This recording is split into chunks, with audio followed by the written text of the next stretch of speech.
Olá, pessoal! Sejam bem-vindos. Hariom. Espero que todos estejam passando bem. Hoje o assunto é: quanto menos desejos, melhor. É um assunto bem interessante que vai na contramão do que a humanidade, no momento, entende que deve ser feito. Para a maioria, o desfrute da matéria, dos prazeres, é o mais interessante.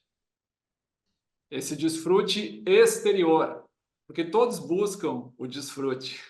Só que a maioria busca o desfrute exterior, o desfrute com os objetos da matéria, e uma minoria busca o desfrute interior, aquele desfrute que é encontrado na paz, na tranquilidade, na serenidade, no equilíbrio do espírito.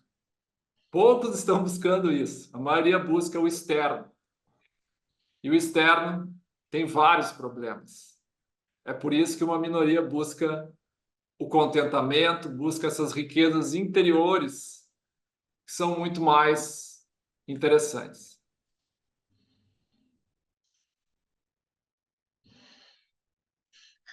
Olá a todos, meu nome é João Leite Ribeiro, eu sou um pesquisador amador de filosofia, um entusiasta das filosofias antigas, da Grécia, da Índia e da China. Estou aqui com vocês de novo para partilhar meus estudos com vocês, mais uma conversa inspiradora com nosso amigo Charles Genner, e vamos lá então. É isso aí. Então, por que desejar menos? Por que ter menos interações com a matéria? Por que isso traz alguma vantagem? Essa é a questão do dia de hoje. Porque uma vez que realizamos um desejo, acalentamos um desejo material e realizamos esse desejo material, qual é a consequência primária disso? A consequência é que os desejos se multiplicam. Ninguém fica satisfeito em realizar apenas um desejo. Desse desejo surgem vários outros. A pessoa cria um orgulho, acreditando que descobriu o caminho, que é possível sim realizar esse desejo, está dentro das minhas possibilidades, conseguir, então eu acabo correndo atrás de mais desejos. Isso gera ganância, aumenta a nossa ganância. E não é ganância apenas por dinheiro, é ganância por qualquer coisa material, qualquer ação, qualquer objeto material. Uma vez que o desejo é realizado, e a pessoa fica até empolgada, fica emocionada com essa realização do desejo. Quanto maior essa emoção, pior é, porque mais desejos ela vai acalentar. O desejo vai se multiplicar ainda mais. E ela vai querer mais, mais e mais. E esse problema de querer mais, o que acontece é que a pessoa não consegue realizar todos os desejos. E quando um desejo não é realizado, o que acontece? Frustração. Aí a pessoa se frustra consigo mesma. Ninguém causou aquela frustração, apenas ela mesma. Ela desejou, principalmente teve desejos demais, e obviamente, quando temos muitos desejos, fica mais difícil ainda conquistá-los. E a pessoa entra nessa roda, nessa bola de neve de sofrimento. Mesmo que a gente consiga realizar alguns desejos, nós nunca ficamos satisfeitos com a realização de desejos materiais. Nós sempre queremos mais. Isso acaba levando ineroxavelmente, levando ao sofrimento. Isso a gente não quer. A gente quer estar sempre feliz, feliz, feliz, contente, contente, contente. Por isso que a gente se empolga quando um desejo é realizado. Aquilo brota um contentamento, brota uma alegria. Mas ela não é permanente. Logo estamos correndo atrás de outra coisa e essa corrida, muitas vezes a própria corrida nos traz frustração.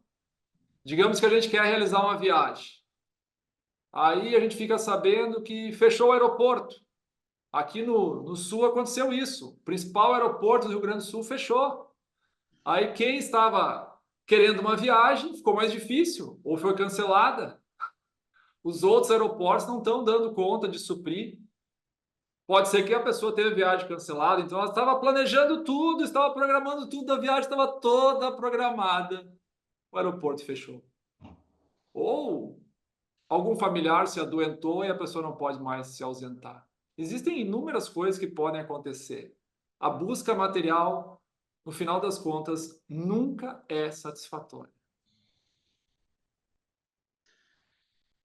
Bom, antes de mais nada, também minha solidariedade a todos os gaúchos que estão sofrendo aí com essas enchentes. O Charles Guener, para quem não sabe, também é gaúcho, lá do Rio Grande. Felizmente ele está bem, né? Agora, voltando ao assunto, é interessante na China, havia, na China antiga, né, século XII, mais ou menos, após Cristo, havia um filósofo chamado Zhu Xi e outro chamado, e um artista, um poeta chamado Su Xi, quase igual os dois nomes. E o Su Xi, ele sempre vinha com essa argumentação, dizendo, olha, você é um filósofo, mas você está errado, porque os desejos são o que me movem. Eu preciso de desejos para seguir adiante, né? O Sushi ia argumentar muito nessa tese, dos desejos como força motriz, dos desejos como uma boa coisa, dos desejos como algo que nos entusiasma a ir adiante, produzir coisas novas, novas poesias, no caso ele era um poeta, né? Esse era o ponto de vista dele. Bom, não vou dizer que é um absurdo, não é um absurdo, muita gente vive assim, de desejos que se satisfazem, não satisfazem, e a pessoa vai vivendo mais ou menos que num gráfico que seria assim, né? Um gráfico bastante alternado de satisfação, depois de insatisfação. É uma vida também, se não causa mal aos outros, não há problema. Mas a ideia do Zuxi era mais próxima da ideia que eu e o Charles temos aqui.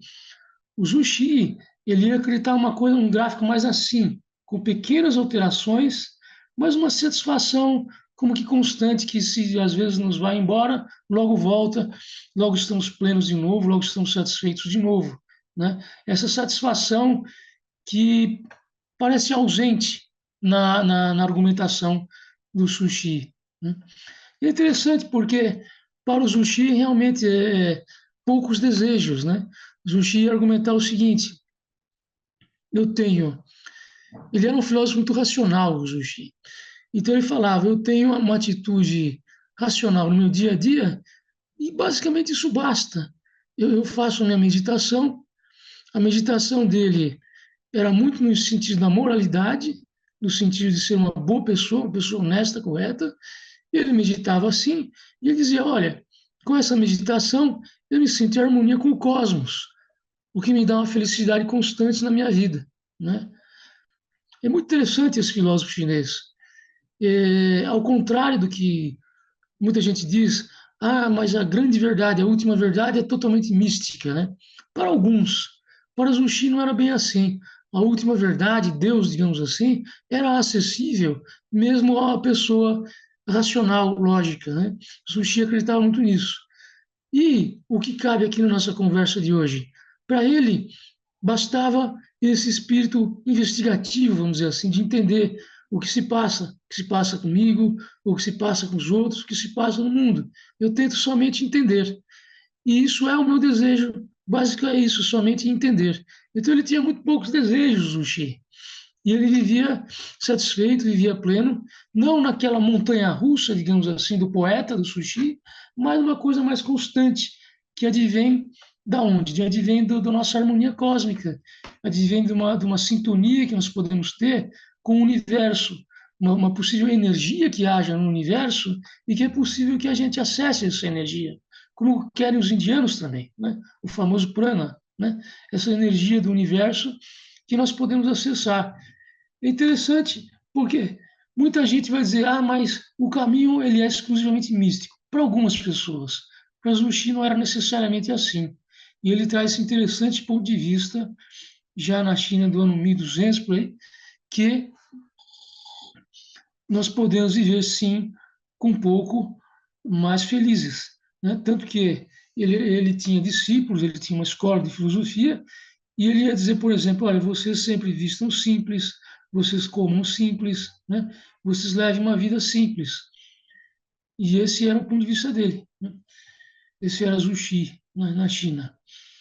Passo a você, Charles. E por que a maioria das pessoas está buscando as coisas materiais? Então, esse caminho místico, esse caminho espiritual, filosófico, é uma bobagem.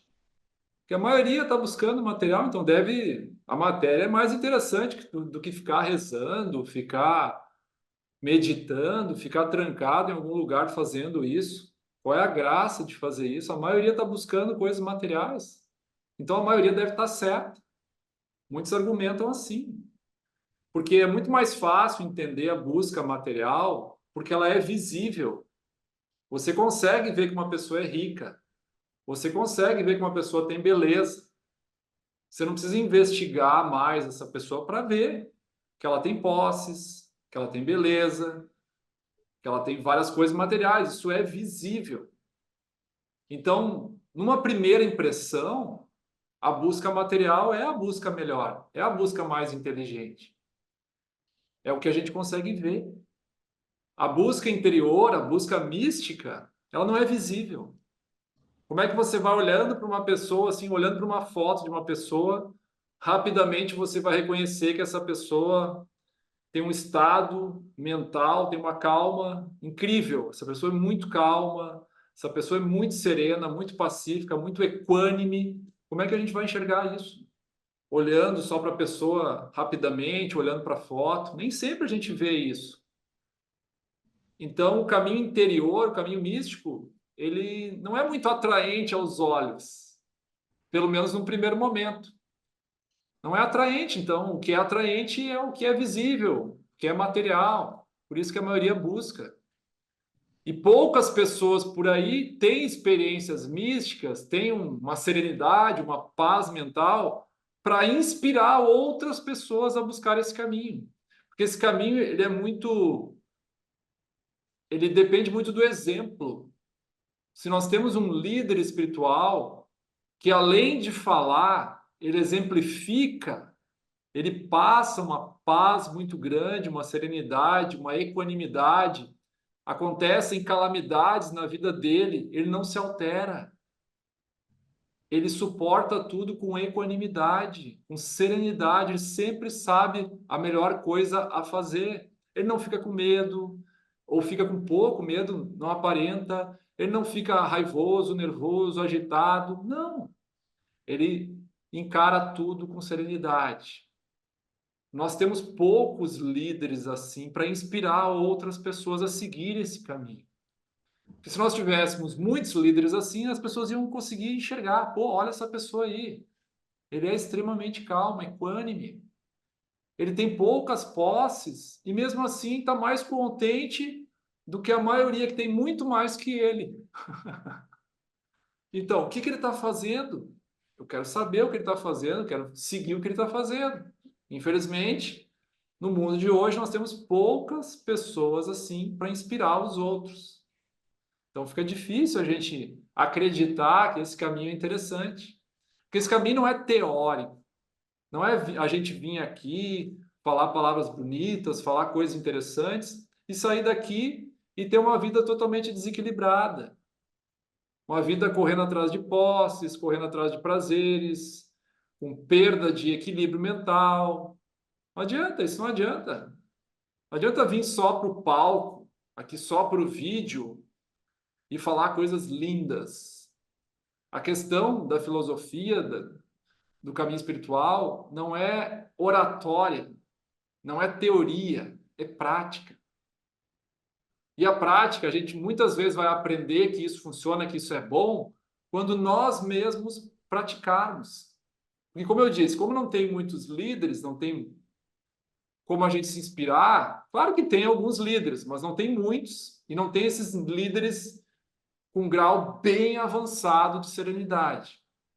Muito poucos. E é difícil de reconhecer para uma pessoa leiga.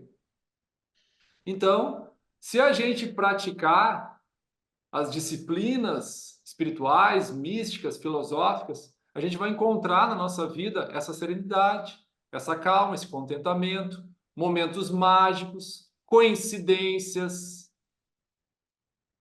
A pessoa passa por várias situações interessantes em que acontecem situações mágicas, que em geral não acontecem na vida da maioria das pessoas, coincidências, a pessoa tinha dificuldade de conseguir fazer alguma coisa e aconteceu uma série de eventos que ela conseguiu realizar aquilo, que muitos chamam isso de milagre.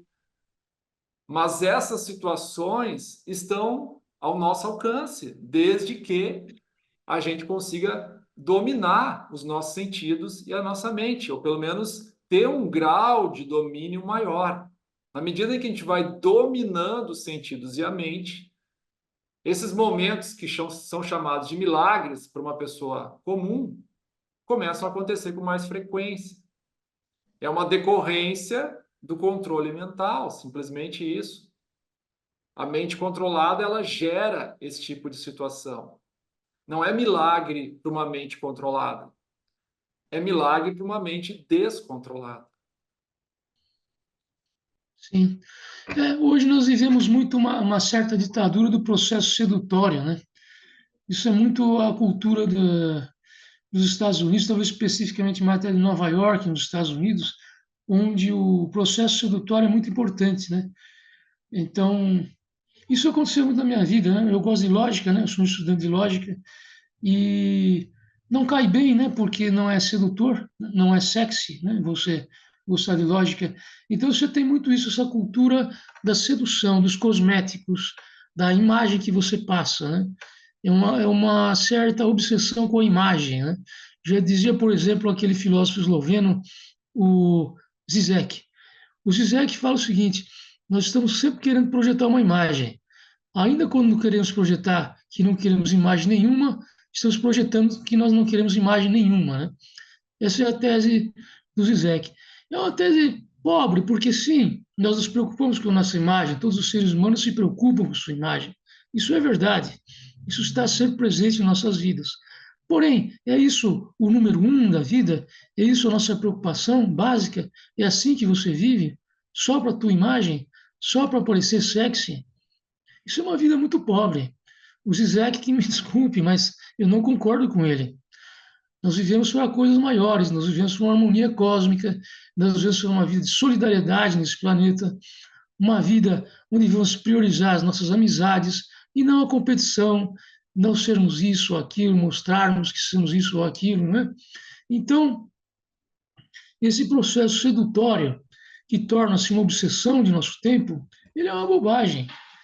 Você só vai perder tempo, você só vai ficar angustiado com isso, você vai ficar naquela coisa de que o meu desejo é o desejo do outro, né? O meu desejo é que o outro me deseje. Então você cai nisso, a tua felicidade já não está nas suas mãos, a tua felicidade está nas mãos dos outros. Se os outros gostam de você, se os outros sentem atração por você, aí que você vai se sentir bem. Se não sentirem, você se sente mal, né? Toda a sua independência vai embora. E vai também embora, infelizmente, a sua priorização da solidariedade, de estender a mão, de ser amigo, que deveria ser a prioridade de todos nós nesse mundo, né? Então, eu gostaria de colocar isso hoje aqui, o processo sedutório que virou uma obsessão de nossos tempos. Se você liga na Rede Globo à noite e você vê a novela da Globo, é uma valorização total do processo sedutório. Eles colocam ali não atores que sejam realmente bons, não uma arte que seja realmente bonita, grande, mas pessoas que estão ali só para seduzir. É a moça assim, da moda, é o rapaz da moda, é o senhor mais de idade que pode atrair alguém, é outro, sabe-se lá, com outro estereótipo, também ali apelativo à sedução, né? Você vê a novela da Globo, 90% do tempo ela é sedução, né? É processo sedutório. Isso é uma obsessão dos nossos tempos, uma obsessão muito americana, eu diria, dos nossos tempos, e é uma bobagem, né? Para mim é uma bobagem. Você focar-se no seu processo sedutório é bobagem. Como estamos falando aqui de desejos, vai gerar o quê? Vai gerar um desejo pelo desejo do outro, que é muito perigoso, porque o outro pode não te desejar de volta, né? Vai trazer muita insatisfação na sua vida. É isso que eu colocaria aqui. Nós estamos falando de quanto menos desejos, melhor. Então, nós temos que entender quais são aqueles desejos que a gente vai procurar eliminar da nossa vida ou reduzir da nossa vida. São os desejos fúteis.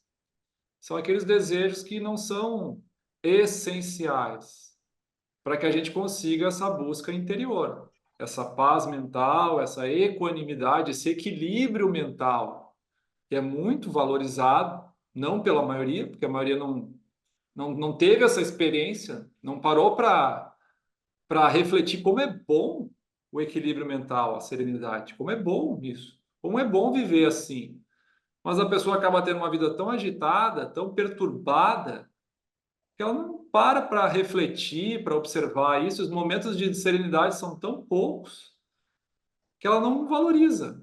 Ela está com o olhar sempre para fora, sempre buscando alguma coisa, como você disse, a imagem, está sempre buscando algo exterior.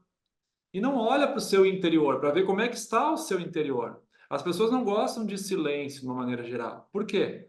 Porque quando a gente silencia o ambiente externo, a gente tem que prestar atenção no que acontece na nossa mente. E o conteúdo da nossa mente, em geral, não é legal. Não é legal ficar olhando para ele. É isso que perturba as pessoas para ficar em silêncio, para meditar, para refletir, porque a mente está um lixo. O conteúdo que está ali dentro é pior do que os canais de televisão, muitas vezes. É só observar os sonhos, que as pessoas chamam de pesadelos. Quantos sonhos mágicos a pessoa tem? Quase nenhum, a maioria é pesadelo. Né? A maioria reflete aquilo que ela viveu no dia. E muitos sonhos estão relacionados com desejos não satisfeitos. Então, a pessoa não satisfez um desejo, ela tem que satisfazer ele no sonho. Por isso que os sonhos são tão estranhos, assim. Que é tanto desejo para realizar que os sonhos acabam sendo uma confusão danada. Então, esses desejos fúteis precisam ser reduzidos, precisam ser eliminados. A gente tem que analisar na nossa vida o que é fútil e o que é essencial. Então, vamos ajudar um pouquinho. O que é essencial? Essencial é ter algum alimento, algo para se alimentar. Essencial é ter algo para se vestir. Essencial é ter uma casa, um apartamento, um local para morar. Isso é essencial.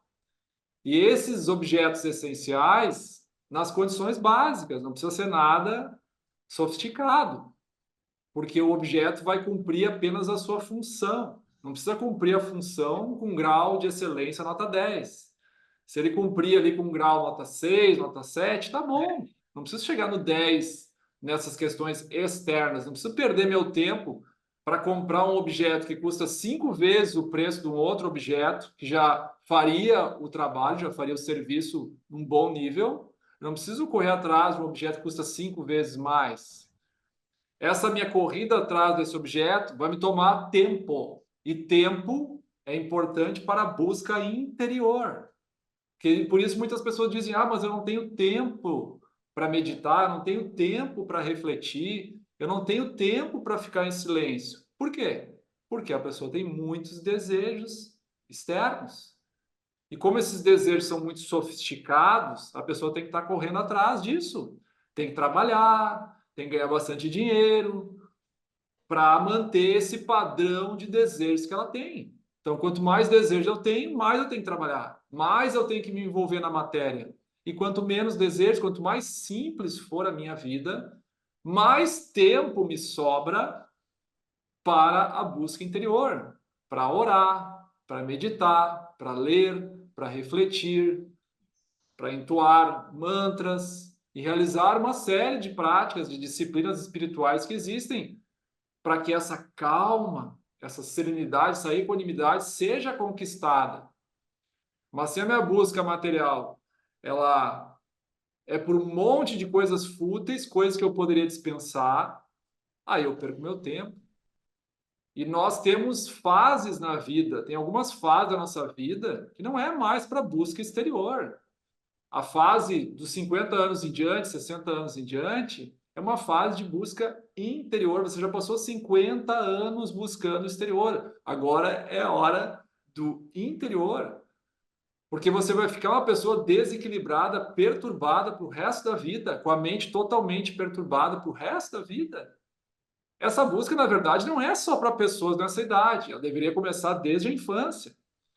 Mas eu estou dizendo assim, quando essa busca é uma emergência, uma questão de emergência. Com certeza. É a busca interior, é o que nos leva a Deus, né? É o que nos leva à harmonia cósmica. Porque as pessoas que ficam aí focadas em sua imagem, no processo sedutório e os desejos bobos, né? É, é porque essas pessoas muitas vezes elas ignoram que existe uma possibilidade de um contato cósmico mesmo, como se fosse uma energia cósmica que entra em nossas mentes, em nossos corpos e nos provê tranquilidade e felicidade. Essa energia ela é uma realidade, embora talvez não seja possível mensurar isso por qualquer aparelho que seja, mas essa energia é uma realidade. Quando a humanidade fala em Deus, por exemplo, uma maioria das tradições humanas vai falar em Deus. Né?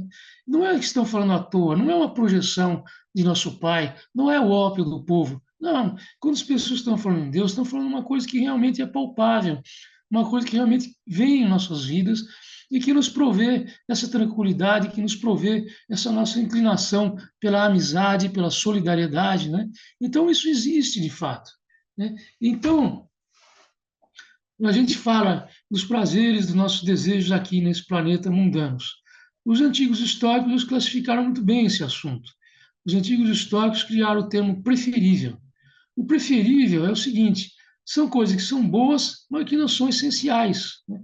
Claro, você vai dizer, eu prefiro uma refeição boa a uma refeição ruim. Verdade, eu também.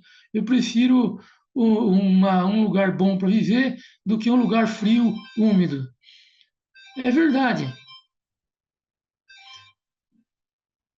Um minuto apenas.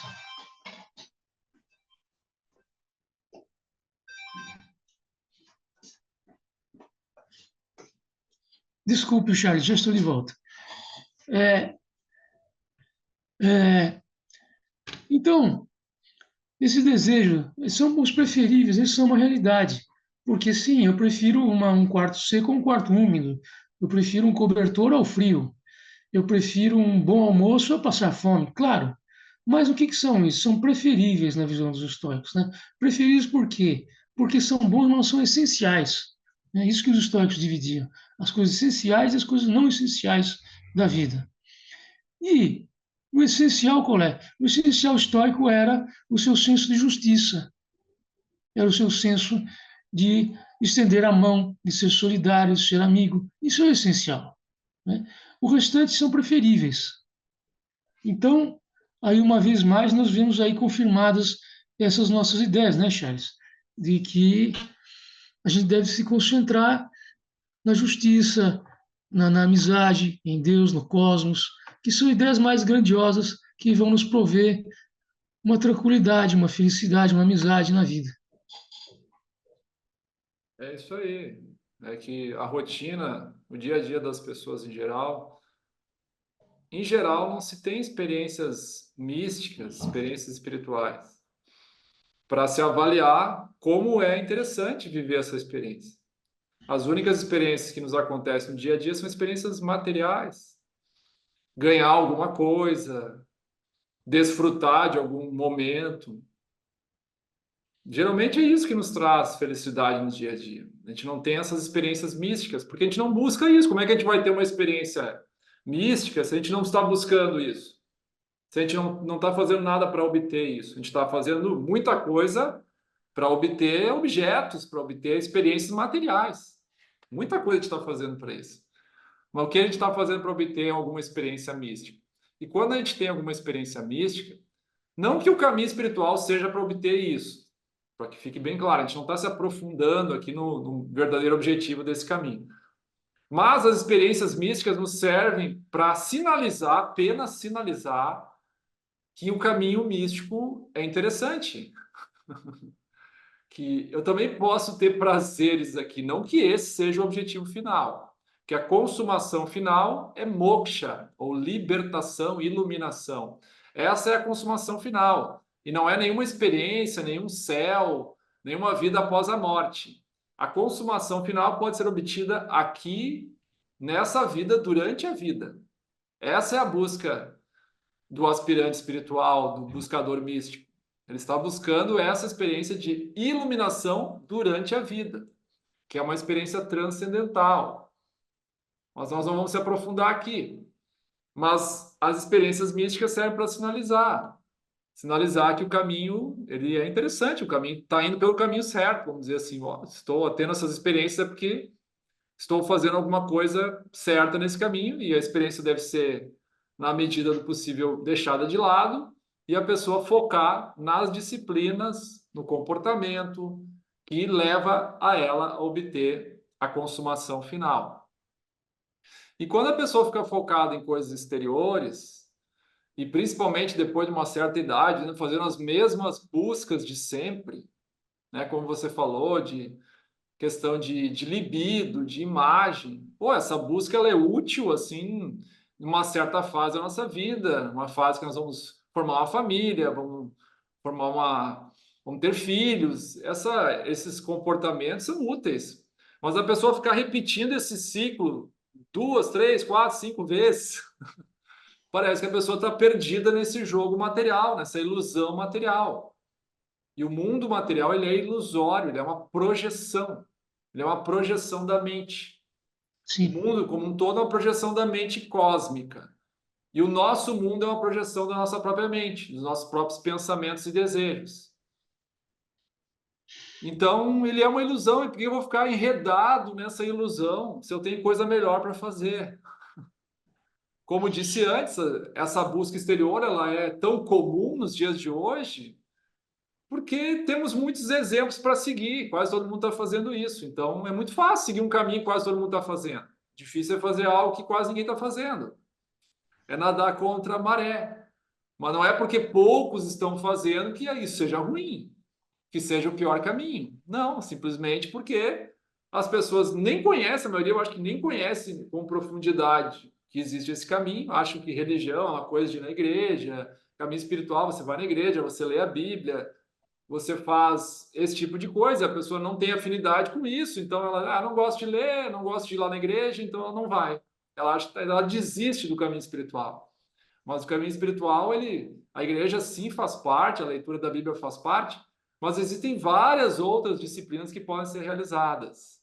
E não é porque a pessoa não tem afinidade com essa ou aquela religião que ela precisa desistir do caminho material e ir correndo para o caminho, não precisa desistir do caminho espiritual e sair correndo para ir em direção ao caminho material. Não é por isso, não é com porque ela não certeza. gostou de X ou Y que ela precisa correr. Ela precisa conhecer, precisa se aprofundar, refletir, ler, conversar com pessoas que falam sobre isso, e não sentar numa mesa de algum local por aí à noite e ficar discutindo assuntos totalmente aleatórios, mundanos, materiais, que não levam a nada, que nunca vão fazer a pessoa refletir mais profundamente sobre a vida, o que pode ser feito para melhorar essa condição intrínseca. Com certeza, com certeza. E esse era o objetivo do China-China, né? É interessante isso. Ele achava que a sociedade chinesa, o tempo dele estava decadente, mas que através do estudo era possível se alcançar uma espiritualidade e a partir disso a sociedade chinesa ia melhorar. Brevemente falando, o que você falou do exemplo é sensacional, exatamente o que Confúcio falava na China. Confúcio dizia isso. A principal tarefa do governante, ele dizia, é o exemplo. Não são os seus discursos, não são o que ele parece, o que ele deixa de ser. Não, é o exemplo, o que ele faz. Mais importante de tudo era isso para Confúcio, que o governante desse o exemplo. Né? Então, é isso aí, Chad. Já estamos chegando aí no final da nossa conversa. Muito interessante hoje. Quanto menos desejo, melhor. Eu fico aqui com um provérbio grego da Grécia Antiga, que é o seguinte: você quer fazer Filócrates rico? Diminui-lhe os desejos. Provérbio grego. É isso aí, riqueza não é apenas riqueza material. Riqueza material é boa, mas se a gente puder escolher entre a riqueza material e espiritual, com certeza espiritual. Se a gente puder ter as duas, tudo bem, ótimo. Mas se a gente puder ter apenas uma, qual que a gente deve priorizar? É a espiritual. Então, realmente estamos chegando nos últimos minutos aqui da nossa conversa, mais uma conversa gravada, que é realmente isso, é uma troca de reflexões que a gente está fazendo aqui sobre temas que a gente entende que são relevantes para a nossa vida, que podem mudar a nossa maneira de ver a vida, isso que a gente traz, esses assuntos, para que possa mudar. Não adianta ficar só na teoria, né? Terminar o vídeo aqui e continuar vivendo da mesma maneira. A gente tem que usar essas reflexões para pensar o que a gente pode mudar na nossa vida, qual a conduta que a gente vai mudar, qual é o desejo que a gente vai começar a deixar de lado, começar a deixar de fazer isso, fazer uma outra coisa mais profunda, que tenha um significado mais profundo na nossa vida. Não é esses assuntos filosóficos, não é só para ficar na base da teoria, fecha o livro e vai viver, fecha o livro e vai para o bar, fecha o livro e vai para a festa, fecha o livro e vai olhar novela, né? É interessante fazer umas mudanças de comportamento, de conduta, porque senão não serve para nada, né? Ficar a teoria por Exatamente. teoria é só preencher o cérebro de informação e não vai mudar nada. É isso aí. Pelo caminho espiritual. É a nosso chavão aqui. É isso aí. Sim. Agradecemos a todos pela assistência até o momento. Espero que todos possam refletir e tirar boas conclusões nas suas vidas. Muito obrigado. Fiquem bem, Muito fiquem com obrigado. Deus. Até a próxima. Namastê. Namastê. Namastê.